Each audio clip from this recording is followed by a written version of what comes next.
인텔이 이렇게 무너져 가는 시기에 이걸 어떻게든 살려보려고 했지만 역부족이지 않았나. 인텔이 정말 잘 나가던 시절에 단지 단기적인 성과만 보고 요거를 결단할 수밖에 없었던 어떤 조직적인 시스템, 그리고 CEO의 오판, 이런 것들이 인텔을 순식간에 무너져 내리게 하는 것을 보면은,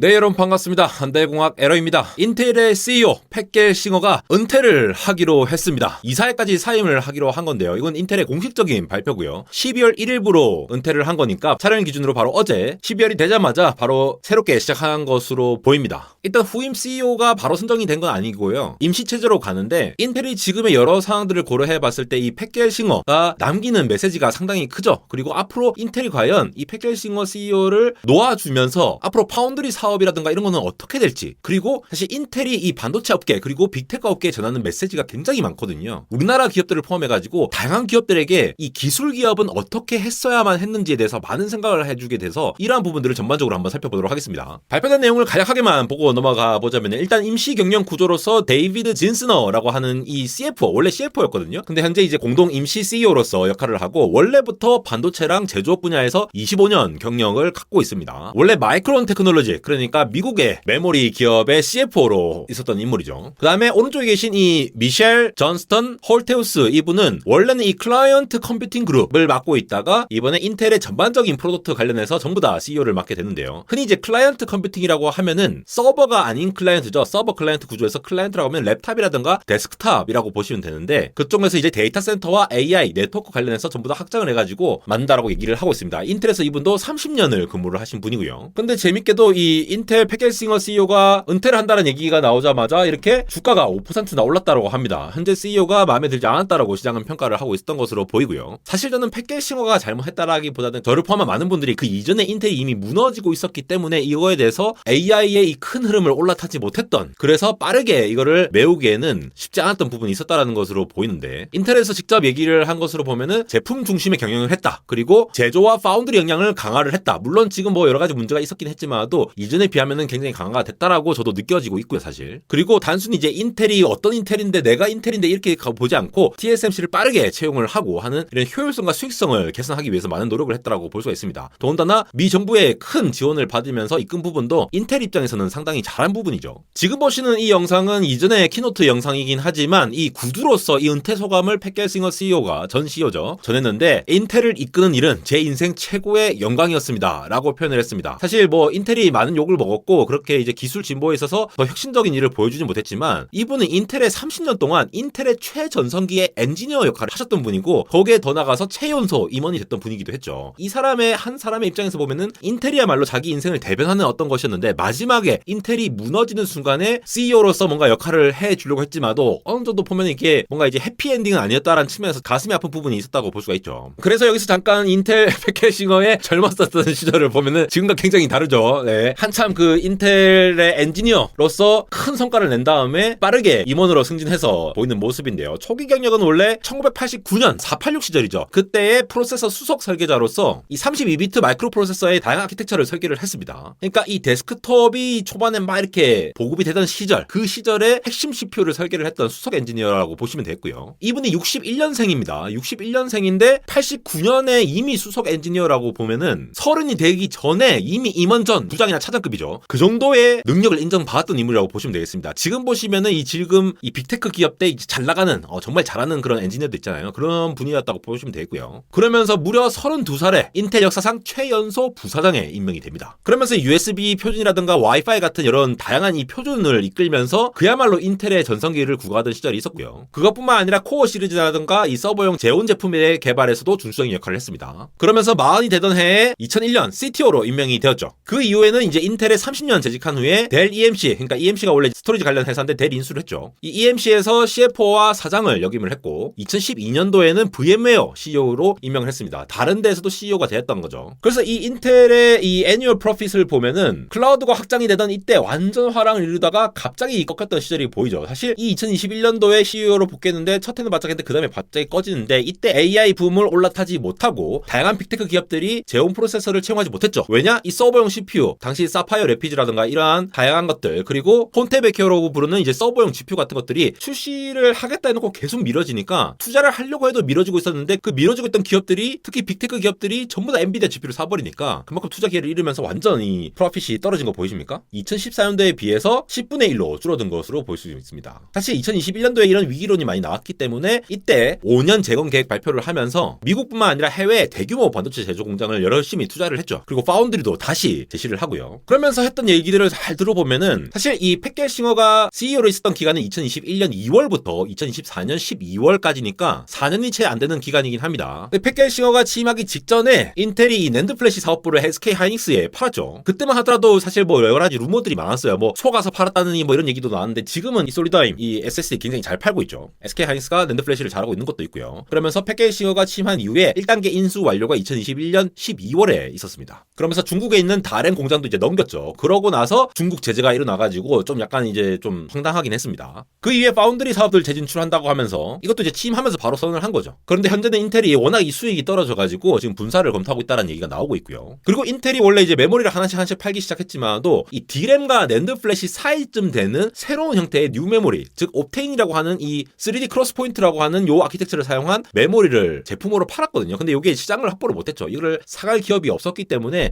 결국 이것도 사업을 종료를 하게 됐고, 이게 2022년 여름이죠. 사실 이러한 것들은 시장성이 없었던 거를 보면은 빠르게 매각하는 게 맞다라고 보입니다. 빠른 결단을 했다라고 보이고요. 거기다가 최근엔 또 알테라의 지분 매각, 이제 인텔이 워낙 이제 흔들리고 있으니까 FPGA로 인수했던 알테라 지분을 매각하는 거를 검토를 하고 있다는 얘기가 나오면서 올해 약 15%, 전 세계 인력의 15%를 감축했다고 해요. 그러나 결국은 성과가 나오지 않았기 때문에 여러 가지 이제 지탄을 많이 받는 부분도 있었는데요. AI 칩 같은 경우에도 인텔이 뭐 가우디 2, 가우디 3 이런 거를 제시를 하면서 어느 정도 시장에 빠르게 침입할 것을 기대를 했지만도 너무 낙관적으로 하지 않느냐라고 했던 부분들이 있고요. 이거는 뭐 워낙 엔비디아가 이제 압도적으로 독점적인 지위를 갖고 있기 때문에 이걸 침투하기 어려운 부분도 있었던 것 같습니다. 그것뿐만 아니라 이제 외부 기업 대상 파운드리 사업이 기술적으로 문제가 있다라거나 지연이 발생한 경우도 있었고요. 가장 이제 뼈아픈 거는 아까 보였던 그 그래프죠. 매출이 너무 많이 줄어들어서 취임 첫 해 대비해서 3분의 1로 감소했다는 부분. 1986년 이후에 첫 연간 손순실까지 기록을 했다라는 게 2023년도죠. 작년 같은 경우는 굉장히 빡센 한 해였다라고 볼 수가 있습니다. 그래서 뭐 IDM 2.0도 발표를 하고 파운드리 재진출도 선언하고, 가우디도 폰테베케어에서 빠르게 전환해가지고 제시를 했지만 예상보다는 매출이 이제 목표에 미달한 상황에 놓이면서 또 수익에 기여를 하지 못했다라는 평가를 받고 있죠. 그리고 TSMC와 협력을 하기도 했지만도 관계가 악화됐던 적도 있었어요. 대만과 중국과의 관계에 대해서 발언을 한 바람에 TSMC가 이제 좀 약간 빡쳐가지고 TSMC가 이제 돈 안 깎아줘, 할인 안 해줘, 이렇게 해가지고 비용이 증가한 사례도 있었습니다. 이거는 이제 언변의 실수라고 볼 수가 있죠. 가장 큰 거는 사실 이제 주가가 재임 기간 동안에만 이제 거의 61% 쭉 떨어졌기 때문에 최근에도 많이 떨어지기도 했고, 그런 다음에 인력 감축도 있었기 때문에 인텔이 이렇게 무너져 가는 시기에 이걸 어떻게든 살려보려고 했지만 역부족이지 않았나라고 평가를 받고 있고요. 사실 인텔이 무너져 내려가면서 여러 가지 기업들, 우리나라에 있는 다양한 기업들 포함해서 전 세계를 대상으로 하는 이런 반도체 기업들이라든가 이런 기술 기업들한테 굉장히 많은 기감을 전해주고 있죠. 지금 보여드리는 도표가 2024년도 기준으로 해서 각각의 기업들, 인텔, 구글, 아마존, 페이스북이 인건비에 얼마나 쓰느냐를 수입한 건데, 구글이 굉장히 많이 쓰고 있는 거 보이시죠? 여기에 비해서 인텔은 이제 상당히 많이 올렸음에도 불구하고 이 정도인데, 인텔이 정말 잘 나가던 시절에 단지 단기적인 성과만 보고 요거를 결단할 수밖에 없었던 어떤 조직적인 시스템, 그리고 CEO의 오판, 이런 것들이 인텔을 순식간에 무너져 내리게 하는 것을 보면은, 사실 이 기술 기업, 저도 이제 유튜브 채널에서 굉장히 많은 거를 다루긴 하지만 PC가 빠르게 보급된 다음에 모바일 보급될 때 인텔이 한번 놓쳤죠. 그런 다음에 클라우드 때는 그래도 수요를 받았어요. 그런데 그 다음에 또 AI는 수요를 못 받았단 말이에요. 이렇게 기술 기업이 패러다임과 트렌드가 굉장히 빨리 변하기 때문에 안대공학 같은 채널도 그러한 것들을 빠르게 따라가기 위한 이 트렌드를 우리가 알아야지만이 우리 세상이 어떻게 바뀌어가고 있는지를 빠르게 캐치하고 있는 목적도 있거든요. 그런 관점에서 이 인텔이라는 거대한 기업이 그런 트렌드를 빠르게 따라가기 위한 선행 개발에 좀 투자를 많이 하지 못했고, 그만큼 인건비도 투자를 안 했다라는 거예요. 그 말은 사실 인텔이라고 얘기를 하지만 그 인텔을 운영하는 주체들은 다 사람들이죠. 그 사람들은 시시각각 변합니다. 다시 뽑는 사람들도 있을 거고 나가는 사람들도 있을 텐데, 지금 데리고 있는 그런 엔지니어들을 제대로 대우해 줬더라면, 그러면 R&D를 잘 투자를 해가지고 계속 이 기술적으로 이끌어 나갈 수 있는 그런 리더십을 확보를 했겠죠. 그리고 그 트렌드를 읽고 의사결정을 내릴 수 있는 사람들이 그만큼 기술적으로 좀 해박한다거나 트렌드적으로 잘 알고 있었다면은 단순히 그냥 재무적인 성과만 단기적으로 보는 그러한 결단보다는 앞으로를 바라보면서 결정을 내릴 수 있지 않았을까라는 측면에서 다양한 기술 기업들이 어떻게 해야 되는지, 정말 힘들어도 뼈를 깎아가면서 지금 AI 투자를 하고 있잖아요. GPU 사고 하잖아요. 그렇게 하는 이유가 다 이런 것들과 연관된다고 할 수가 있죠. 그 무섭다라는 구글도 이렇게 무너져 내리는 것이 아닌가라고 얘기하는 시대에 우리 기술 기업들에 대해서 테크 기업들이 얼마나 얼마나 처절한 경쟁을 하고 있는지, 인텔 같은 기업이 이렇게 무너져가고 있는 세상을 지금 목도하고 있는 입장에서 이번 팻겔싱어 CEO의 은퇴라는 게 굉장히 여러 가지를 생각해 볼 수 있을 만한 사건이라서 이렇게 정리를 해 보았습니다. 안대공학 인스타그램 소개해드립니다. 오늘도 이렇게 구독 많이 해주시고 좋아요도 많이 눌러주시는데 유튜브에서 다루지 못하는 짧은 이러한 얘기들 빠르게 정리해서 간편하게 볼 수 있도록 정리를 하고 있으니까 많이 팔로우 해주시고 소식 얻어가시기 바랍니다. 지금까지 안대공학 에러였습니다.